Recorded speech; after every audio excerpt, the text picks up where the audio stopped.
یہ عادل بھائی یہ بڑا کنٹروورشل سا سوال ہے، میں اس پر کامنٹ نہیں کروں گا، کیونکہ ہم دیکھیں جب آپ چاہتے ہیں نا آپ کا سوال ہے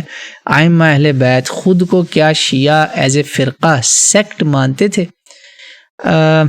یہ نا ایک بڑا کمپلیکیٹڈ قسم کا سوال ہے۔ ظاہری بات ہے وہ میرے خیال سے وہ تو فرقہ نہیں مانتے تھے، وہ تو سب سے محبت کرتے تھے، جو بھی جب بھی انہوں نے جہاد کیے، جیسے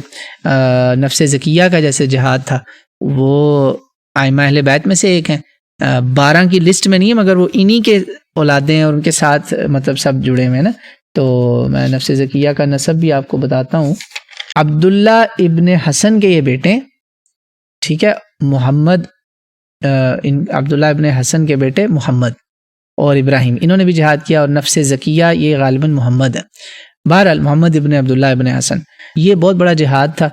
جس پہ ابو حنیفہ نے فتویٰ دیا تھا کہ 70 یا 100 نفل حج سے افضل ہے نفس زکیہ کا ساتھ دینا، اور آپ نے کتنے ہزاروں درہم سپورٹ کے لیے بھیجے تھے۔ امام مالک نے بھی ان کی سپورٹ میں ان ائمہ کے فتوے دیے، جب بھی انہوں نے طاقتوں کے خلاف، طاغوتی حکمرانوں کے خلاف جہاد کیا، مالک اور ابو حنیفہ نے ان کو ہمیشہ سپورٹ کیا۔ شافعی اور حنبل جو تھے وہ بہت زیادہ اس وقت بنو عباس جو ہیں خود اہل بیت سے ہیں، بنو عباس کا خاندان ہے، مگر انہوں نے بہت ظلم کیے ان ائمہ اہل بیت پہ۔ یہ مظالم کی وجہ سے نا جب ہر طرف سے اسکواش کیے گئے نا ایک خاص لائن کے لوگ، تو اس سے ایک نیچرل رزلٹ بننا تھا کہ پہلے ایک وہ پولیٹیکل جماعت بنی، پھر بنتے بنتے ایک مذہبی فرقہ بن گیا۔ ایک گورا ہسٹورین ہے، اس کا نام نہیں لیتا، چھوڑیں آپ، اس نے اپنی تاریخ میں نا تاریخ اسلام میں لکھا، اور وہ اسلام کے بارے میں سب سے زیادہ نیوٹرل مورخ مانا جاتا ہے، سب سے زیادہ نیوٹرل مورخ، کہ لوگ کئی دفعہ کہتے ہیں یار یہ بندہ تو لگتا ہے اندر سے مسلمان ہی تھا۔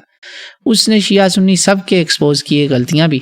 ساتھ ساتھ، پھر بھی بتاتا گیا کہ عوام میں یہ تھا شیعہ سنی ڈیوائڈ کچھ نہیں ہے، مگر تنگ آ کے ایک جگہ پہ نا 1-2 شیعہ علماء ایسے تھے اہل بیت کے بعد